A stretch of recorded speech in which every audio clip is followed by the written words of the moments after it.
श्री रमा एकादशी की कार्तिक कृष्ण पक्ष। एक बार महाराज युधिष्ठिर ने कहा, हे जनार्दन, कार्तिक मास की कृष्ण पक्ष एकादशी का नाम क्या है? कृपा पूर्वक उसका वर्णन करें। श्री कृष्ण ने उत्तर दिया, हे नृपश्रेष्ठ, वह एकादशी रमा नाम से विख्यात है एवं महापाप नाशिका और श्रेष्ठ है। हे राजन, इस प्रसंग में उसका कुछ महात्मा कीर्तन करता हूँ, एकाग्रचित होकर के उसको श्रवण करो। श्री रमा एकादशी की जय। प्राचीन काल में मुचकुंद नाम के एक विख्यात राजा थे।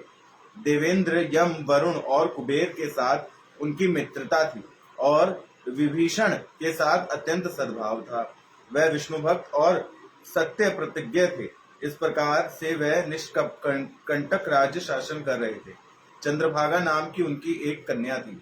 चंद्रसेन से के पुत्र शोभन के सहित उनका विवाह हुआ था।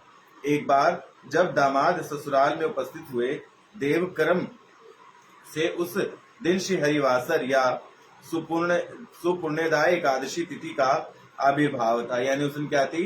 एकादशी तिथि थी।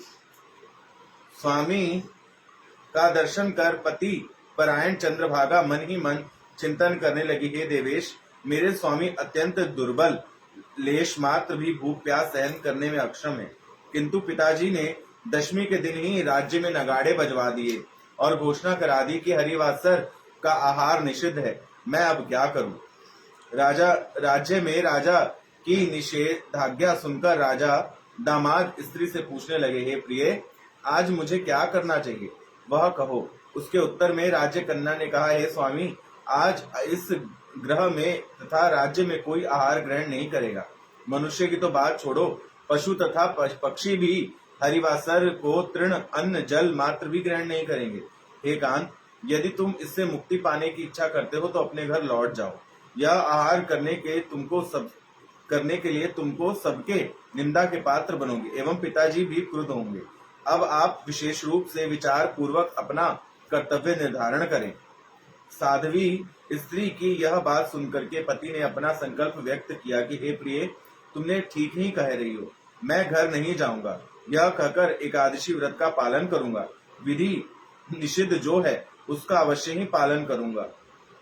दामाद शोभन ने इस व्रत का पालन दृढ़ता पूर्वक किया।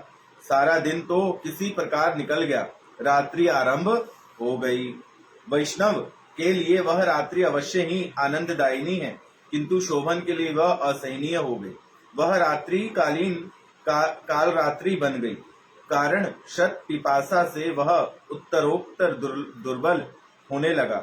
इस प्रकार यानी उसको प्यास बहुत ज्यादा लगने लगी। इस प्रकार क्रमशः अवस्था होकर दूसरे दिन अरुणोदय होते ही उसकी मृत्यु हो गई। यानी जो दामाद था शोभन, वो मर गया।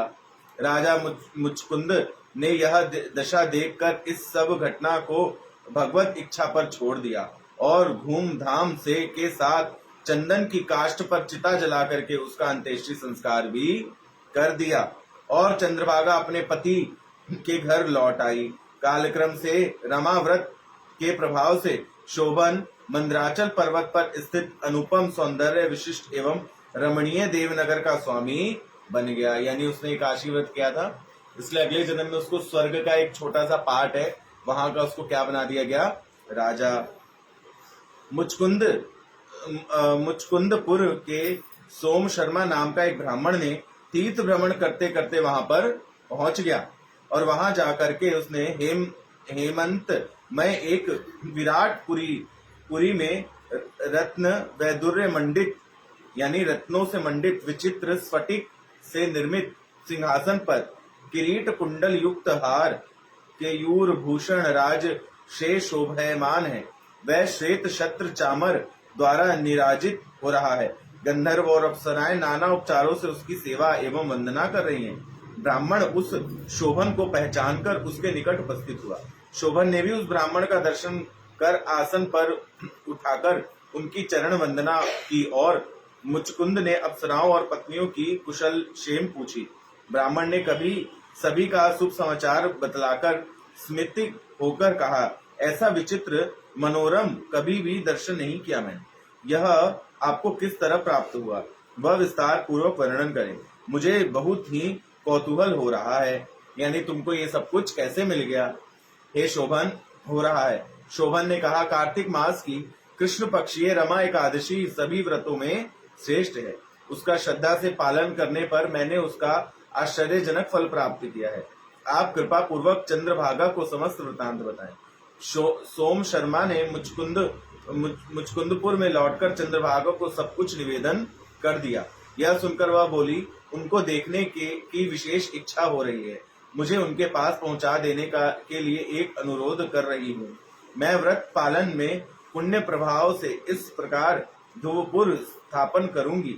अब पति सहित पुनर्मिलन की व्यवस्था कर आप महापुण्य संचय करें। तब सोम शर्मा चंद्रभागा सहित मंदार पर वामदेव के आश्रम में पहुंचे। वहां ऋषियों के मंत्र प्रभाव से और हरिवासर व्रत पालन के फल से चंद्रभागा ने भी दिव्य देह रूप धारण कर दिव्य गति को प्राप्त कर लिया एवं पति के पास पहुंच गई। स्वामी शोभन ने प्रिय पत्नी का दर्शन कर अत्यंत आनंद का अनुभव किया।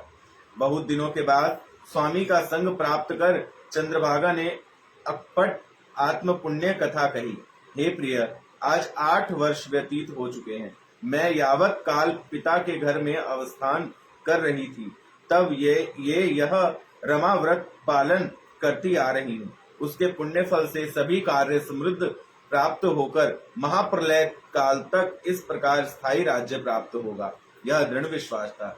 हे नृपश्रेष्ठ, दिव्य विग्रह शोभन देव रूपा चंद्रभागा सहित वहां पर दिव्य सुख भोग करने लगे। पापनाशिनी और मुक्ति भुक्ति प्रदायिनी रमा एकादशी व्रत का महात्मा का वर्णन आपको सुनाए। जो व्यक्ति इसका व्रत का पालन करेंगे वह ब्रह्म हत्या और समस्त पापों से मुक्त होकर के अंत में भगवान विष्णु के लोक में पूजित होंगे। श्रीमन नारायण नारायण।